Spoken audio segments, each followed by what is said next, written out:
First-time homebuyers feel like there are many obstacles keeping them from buying their first home.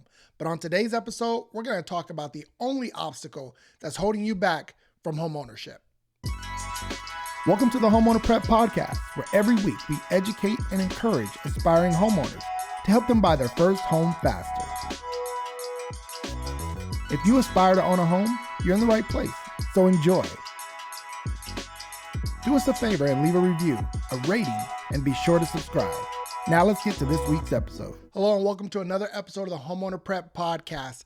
I'm your host, Eric Helon, and on today's episode, we're going to talk about the only obstacle that's holding you back from homeownership. What we're hearing today in the market is that interest rates are just way too high. In fact, those interest rates topped with high home prices are really what's keeping people from becoming first-time home buyers. But that's just not the case. On today's episode, I'm going to be talking about why I feel that interest rates and home prices don't really matter. There's really just one obstacle keeping you from buying your first home. When it comes to interest rates, yes, today we're seeing about 7.5%, 8% interest. And that may seem high in comparison to the 2.5% and 3% that we saw in 2020. But the truth of the matter is interest rates tend to be a little bit on the higher side. Typically about 7% is what you can expect on average over the years. You may have heard that back in the 80s, we actually had double-digit interest rates. And yeah, we had 2 and 3% in 2020, but when I got my license back in 2006, we were around 6.5%, 7% then, and people weren't really using interest rates as an excuse as to why they weren't buying their first home. So we know that interest rates will fluctuate. They will be higher, they will be lower, but at the end of the day, interest rates aren't keeping you from becoming a first-time home buyer. Addressing that second point of home prices being too high, truth of the matter is home prices are higher in some markets right now.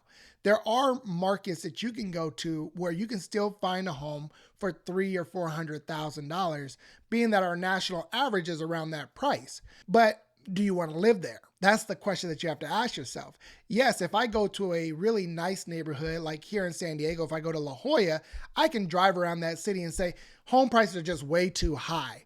Well, the truth of the matter is that's the going rate for that area. Somebody is willing to pay that price for that area.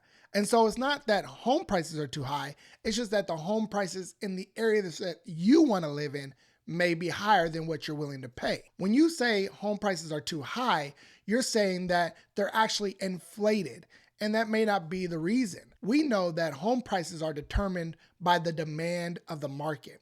If somebody's willing to pay $1 million for a property, then that's what that home is worth. When it gets appraised by the bank's appraiser, they're going to say that this home is worth $1 million. And at that point, it's true. That home is truly worth $1 million. Now, if $1 million is too high for your budget, then you're going to say that that house is too expensive, that home prices are inflated, and that homes are unaffordable. That might be true again for the area that you're looking in, but home prices aren't the reason why you're not a first-time home buyer. When it all boils down, the only obstacle that's holding you back from becoming a first-time home buyer is your income. Let me explain. If your income is, say, $3 million a year, would it be expensive for you to buy $1 million property? Probably not. But if your income is $30,000 a year, buying $1 million home may be unattainable. So it all comes down to your perspective based on your income. If you were to raise your income, you can overcome higher interest rates and you can overcome higher home prices in the areas that you're looking to buy. The good news is your income is actually controllable. You can't control what the market's going to be like for interest rates or home prices, but you can control your income. The way that you control your income is by figuring out ways to make more money. I know it sounds like a lot of work. It is. You're going to have to find ways to earn more, whether on your job or by starting a side business in order to increase your monthly income. If you increase your monthly income, you can overcome any other obstacle, whether it's interest rates, home prices, credit, whatever the case may be. You now have the resources to overcome all of those other obstacles and buy your first home. So I want you to get creative. Think of ways to increase your income. We all have 24 hours in a day.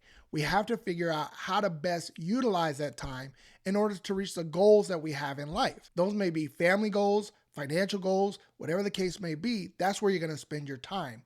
So if you're looking to buy a home and you need to increase your income, then you have to find ways to do that, whether on the job or, like I said, through a side business. Just receiving the cost of living increase every year from your job is not going to cut it. It's not going to keep up with home prices. It's not even going to keep up with grocery prices. So you have to find ways to increase your income on the job. That might be additional training, getting additional degrees, or finding a totally different job in a different industry. You have to find ways that if you're going to work a 9-to-5 job, how can I increase the amount that I make per hour while I'm there? If it's impossible for you to raise your hourly rate on the job, then you have to utilize the time that you have outside of the job in order to increase your income. It may be starting your own business or just doing some side gigs to increase your income on a monthly basis. There are a number of challenges out there on TikTok and social media where people are finding ways to make an extra $100 a day for 100 straight days. Look up some of these challenges, look at what they're doing. They provide some great resources on where you can find that additional income and participate in some of those programs. If you know me, I'm all about small business. I'm all about people starting a business based on a talent or a passion that they have, because there's no cap on the amount of money that you can earn through your business. Your business can double every year for 5 years straight. Nobody's telling you how much you can make. And so I am a firm believer in the thought and the passion that goes behind small businesses here in America. So if you have an idea for a business, launch that business, get some insight, get some feedback from those you know and love, and see if it's a viable business that can help you grow your income so you can buy your first home. So the good news behind all of this is that you control your income, and your income controls your ability to buy. So increase your income. Like I said, get creative, look on social media, find ways to increase your monthly income. That way you can qualify no matter what the rates are and no matter what home prices look like. If you need help in discovering some creative ways to earn additional income or better manage your budget, that's what we're here for. Reach out to us to get started with Homeowner Prep. We can set up a consultation and help you with some planning to make more money. You can get started with Homeowner Prep by texting the word START to 619-848-3700. Or you can visit us on our website at homeownerprep.com/start, set up your initial consultation, and get started with a game plan on how you can increase your income. If you just have a general question or a scenario that you want to run by us, feel free to reach out to us on social media. We're on all social media channels, and we tend to get the majority of our questions on our Instagram account at Homeowner Prep. I hope you got some value from today's episode, and I hope that you're already starting to think of creative ways to increase your income so you can buy your first home.